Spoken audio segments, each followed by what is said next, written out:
I've always been somewhat interested in things like psychology, philosophy, and metaphysics.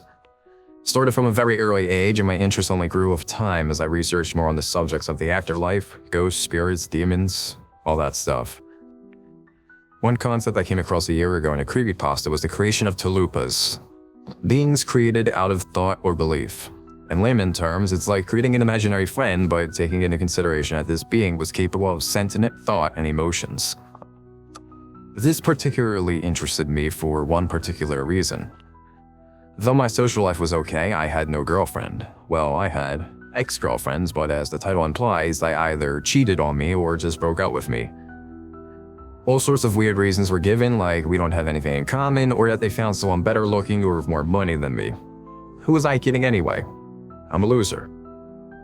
But perhaps with this chalupa concept, I could change this. I had done all sorts of mental exercises and meditation since I was young, so I needed very little help to initiate the process. I simply sat cross-legged on my bed in the dark of my bedroom and cleared my head of all thoughts. I played my song of choice, Half a World by Volta, to set the mood. I chose this because it was a trance song that I really liked and because I found it clever that my soon-to-be new girlfriend and I were, in a sense, two worlds apart. I began to imagine all the things I would want in a girlfriend. After all, she was to be my dream girl. I imagined her about 5'4", a few inches shorter than me, and having an hourglass figure. I didn't want an anorexic supermodel figure. I gave her long, straight, sandy brown hair. Her face was round and her pale flesh was almost as radiant as her emerald green eyes. She had a soft, soothing voice to match her shy but bubbly personality, and being that I was a major otaku and gamer, she shared these traits with me. I had to wear she dressed casually, but wasn't afraid to accentuate her curves. God, I need a life, I thought bitterly, but quickly pushed that out of my head so I wouldn't fuck myself up while inventing what was supposed to be my soulmate. Fortunately, my thought process was interrupted by a soft, sweet voice. Cheer up, you have me now. I then realized that I was actually having a lucid dream, and that the product of my imagination was sitting in front of me, smiling. I was ecstatic, but I almost couldn't bring myself to move out of fear that I might somehow mess this up or accidentally wake up. But then she, as if reading my thoughts again, giggled playfully and wrapped her arms around me. I thought my heart was going to try to jump out of my throat with excitement. I could only muster these words. Are you real? She replied, all you have to do is name me, and I will always be with you. I answered her with a name that rolled off the tip of my tongue. I will always love you, Serena. Serena smiled and her green eyes twinkled, as will I, Joseph. After we kissed, well, I think it goes without saying what happened next. It was amazing. She not only knew exactly what I wanted, but she made me feel more like a man than I had ever felt. And I felt a deep and spiritual connection with her as we did so. After what felt like hours, we finally cuddled up to each other in my bed. Her sweet voice as she sighed happily to sleep made my heart skip a beat, and I almost felt like crying. I held her tightly and actually felt the warmth of her body next to me as I drifted off. When I awoke, I was almost heartbroken to find that my bed was as empty and cold as it was all those nights before. But then I remembered that every night, she would always be there waiting for me. Or should I catch a nap or two during the day? Perhaps. Over the next few months, I lived day to day with a new pep in my step, if you will. I greeted college with an optimistic attitude and became more productive at my part-time job. Knowing that I had the love of my life to come home to, so to speak, filled me with the same joy and confidence that a newlywed husband would have. I would come home every day to the same routine, get dinner, get a shower, and go to bed around 9 p.m. The rest of my night would be spent in my dream world, doing whatever I felt like doing with my beloved. We would play video games, watch anime, or read manga, even reading creepypastas or watching YouTube. She was my goddess, Serena. She was everything to me, and the apparent lack of a social life I had held no bearing on my good mood. I never wanted it to end. I wanted the rest of my life to be this way even after I left my corporal form. As this continued though, I think I got used to it. I'm sure that this sort of thing happens to all longtime couples or newlyweds that settle down. But with her being confined to my dreams and my schedule changing, my social life started to change. My confidence was bringing in more friends, and I started hanging out with people and coming home later. I would still see Serena in my dreams, but over time I had grown accustomed to the dreams. This led to less playtime, less cuddling, even less lovemaking. This was met with Serena's understanding, a bit disappointed. But over time, as I became busier and more involved with people, I even started dismissing the dreams themselves as normal people did. As I started to attract female attention in my waking life, it didn't take much time for me to forget Serena entirely. The fall of the following year, I started dating a girl I was talking to for a few weeks prior named Melissa. She and I had a few things in common. We were both gamers and we liked CreepyPasta. She was nice and we had a pretty decent physical relationship previously established. I think these things were enough to outweigh our differing political views and all that, which seemed trivial in comparison. I spent a lot of time at her place because her apartment was a heck of a lot nicer than the dump I had made for myself. These were getting pretty heavy for us, and we were getting pretty close on more than just a physical level as the days went. In fact, we were considering having me move into her apartment with her. I found my way back to my pad one night, hammered from a night out drinking with Melissa and a group of our friends. This would be the last night I would spend in this wreckage, because I was packing my things and moving out tomorrow. As I closed my eyes, I heard a familiar, soft woman's voice ask, "Where have you been all this time?" I opened my eyes slowly and cleared my blurry vision to see a meek-looking young lady with an hourglass frame and sandy brown hair sitting on the floor in front of me, her twinkling eyes watered and her lips quivering. In my drunken state, the only reaction I could manage was, "The fuck?" Then my heart sank as she whimpered, "You don't remember me?" Oh shit, I thought. That's the dream girl I made. I didn't know what to do or say, and my inebriation wasn't helping my thought process. I said as sensitively as I could, as the alcohol would let me, I'm sorry. I'm with Melissa now." I actually felt Serena's heart stop as her eyes widened and her jaw dropped. I saw her shaking as she started to sob uncontrollably. I felt like shit. I knew I was an asshole. And yet, thanks to good old Jack Daniels, I managed to come out with this gem. "I'm so sorry. This is my fault. I shouldn't have created you in the first place." Oh yeah, that's just what she needed to hear. I scolded myself as she wailed, burying her face in her hands, but her reaction after I finished that thought surprised me.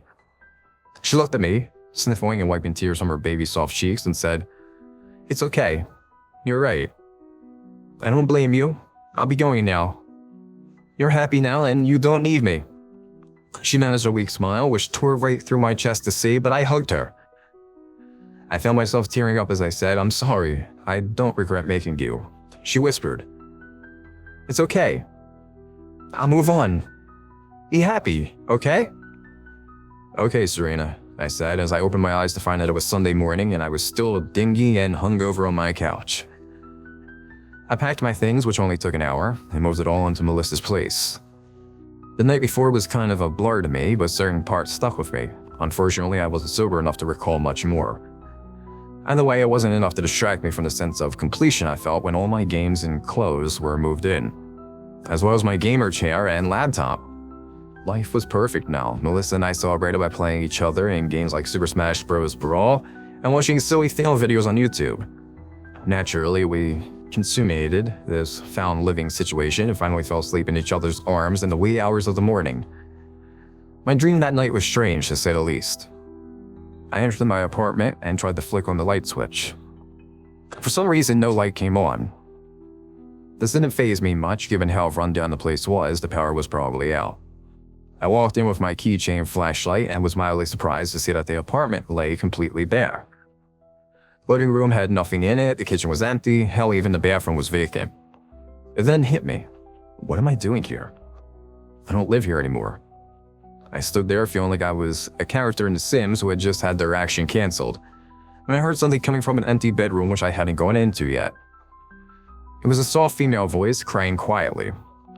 The hair stood up on the back of my neck and I immediately started awake. Relieved, I found myself back in Melissa's bed, with that voluptuous body lying peacefully next to me. My heartbeat started to slow down as I smiled at this sight and kissed her on the forehead.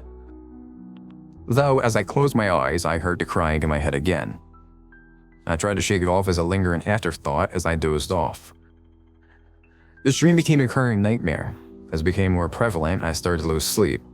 The paranoia had afflicted me with insomnia, but my curiosity made me lapse out of consciousness during the day. Concerned for me, Melissa would try and snap me out of it when my eyes glazed over. I confided to her about the dreams I had. She was understanding, but she had no idea of what to say to help me. We tried all sorts of new age sleeping remedies, and when that didn't work, I started taking pills just to sleep. No matter what, I still had the same fucking dream, and each time I would hear that crying. That poor girl sobbing that drove its way into my very soul and hollowed me out. The way my hair stood up on my end, and how queasy I felt, and even when I looked in the darkened, empty bedroom. My concentration suffered at college, and my grades dropped. I got fired from my job because my performance was slowed. Melissa, frustrated with me not being able to help with rent, gave up on me. I had to move out. I would have moved into my old apartment room, but I couldn't bring myself to even step in there. Every time I did, I felt sick to my stomach. So I moved into another apartment building. I figured I would try to distance myself from that dump as much as I could while still trying to stay in the cheapest apartment in town. As I finished my unpacking that night, I undressed and went to take a shower. I looked in the mirror and saw a shell that I didn't even recognize. I saw a gaunt, pale version of me with messy hair and stubble. The exhausted facial expression that stared back with empty eyes made my soul go cold. Fuck it. I need sleep. I need to get my life back on track. If I had to experience a nightmare again, I would suck it up and go into the room this time, to confront or just to find out where that crying was coming from. Maybe then I could end this and start my life back over. I was too young to let my life go like this. I don't even remember falling asleep. I just remember being in front of that door again. That same door with the number 14A in brass numbers. Here we go again, I thought with a surprising lucidity. I opened the door with my shaking hands. I didn't even turn on the light switch. I knew it wouldn't work. I just clicked on my flashlight. I checked the living room, barren. I checked the kitchen, vacant, of course. The bathroom was also unoccupied, and I heard the crying, as always, coming from my old bedroom. I fought back the feeling of dread and sucked in a breath and walked slowly into the room. I suddenly became more agonized, and the empathy I felt was hard to fight back. It felt like her soul was falling apart. I nervously turned my flashlight toward the sound of her weeping. I saw a young woman, huddled in a fetal position and naked, where my bed once was placed. Her face was hidden by stringy, frizzy hair that once seemed to be sandy brown, but now was grayish white. She had a pale, graying flesh that had scratches all over her arms and legs. Her sobs softened as my bluish flashlight beam hit her. I choked out the words, Are you okay? This must have shocked her because her whole body spasmed at my words, and she went silent for a long, dread-filled moment. She then mumbled weakly, I've tried so hard to move on.